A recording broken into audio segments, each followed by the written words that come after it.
আইপিএলের 17তম আসর শেষ। এবার খোঁজ নেওয়ার পালা পুরো টুর্নামেন্ট মাতানো খেলোয়াড়দের দিকে, যারা নিজেদের নাম রাখতে পারেন সেরা একাদশে। দলের অধিনায়কের দায়িত্বে থাকবে কামিন্স। গত 3 আসরে ব্যর্থ দল যারা দুবারই ছিল তলানিতে, তাদের এবার তিনি নিয়ে গেছেন ফাইনালে। এদিকে আসরে সেরা একাদশে জায়গা না হলেও বেঞ্চে রয়েছে মুস্তাফিজুর রহমান। তবে কেমন হলো এবারের সেরা একাদশ, তাই নিয়ে জানবো এ প্রতিবেদনে। প্রায় 2 মাসেরও বেশি সময় লড়াইয়ের পর শেষ হয়ে গেছে আইপিএলের 17তম আসর। এবারে শিরোপা গড়ে তুলেছে কলকাতা নাইট রাইডার্স। ফ্র্যাঞ্চাইজির ইতিহাসে এটা তৃতীয়। শেষবার শিরোপা জয় করেছিল 2014 সালে। লম্বা সময় বিরতির পর ট্রফির ছোঁয়া পেল শাহরুখ খানের দল। এদিকে গত 3 সিজনে সবচেয়ে ব্যর্থ দলটাই ছিল হায়দ্রাবাদ। পেট কামিন্সের নেতৃত্বে বদলে গেছে পুরোপুরি। শিরোপা না ছুঁয়ে দেখতে পারলেও ফাইনালে যাওয়াটাও কম নয় তাদের জন্য। টুর্নামেন্ট তো শেষ হয়ে গেছে, এবার চোখ দেওয়া যাক আসলে সেরা পারফর্মারদের দিকে, যাদেরকে নিয়ে সাজানো যাবে সেরা একাদশ। সিটি 24 নিউজের সাজানো সেই দলে থাকছেন কারা, দলের অধিনায়কই বা হবেন কে? সবার আগে চোখ দেওয়া যাক ওপেনিং এর দিকে। ভারতের দলে থাকা নিয়েও উঠেছিল প্রশ্ন, সমালোচনা হয়েছে তার স্ট্রাইক রেট নিয়ে। তবে কেন তিনি এই প্রজন্মের সেরা ব্যাটসম্যান সেটা প্রমাণ করেছেন আরও একবার। বলছিলাম বিরাট কোহলির কথা।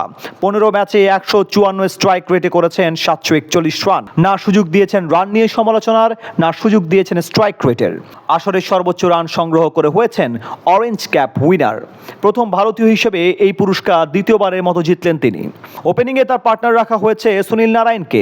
আসরের সেরা খেলোয়াড় হয়েছেন তিনি। ব্যাট হাতে 180 স্ট্রাইক রেটে 488 রান করার পর মাত্র 6.69 ইকোনমিতে শিকার করেছেন 17 উইকেট। সব মিলিয়ে একাদশে জায়গা ছিল তার অবধারিতভাবেই। যদিও আসর জুড়ে ওপেনিংয়ে খেলেছেন, তবে 3 নম্বরে রাখা হয়েছে অভিষেক শর্মাকে। দলকে ফাইনালে নিতে দারুণ ভূমিকা রাখেন হায়দ্রাবাদের এই ওপেনার। 202 স্ট্রাইক রেটে 484 রান করেন এই ব্যাটার। একাদশে আরও রয়েছেন রাজস্থানের 2 ব্যাটার সঞ্জু স্যামসং ও রিয়ান পারাগ। 573 রান করা রিয়ান আসরে তৃতীয় সর্বোচ্চ রান সংগ্রাহক। অন্যদিকে 531 রান করা সঞ্জু অবস্থান 5 নম্বরে।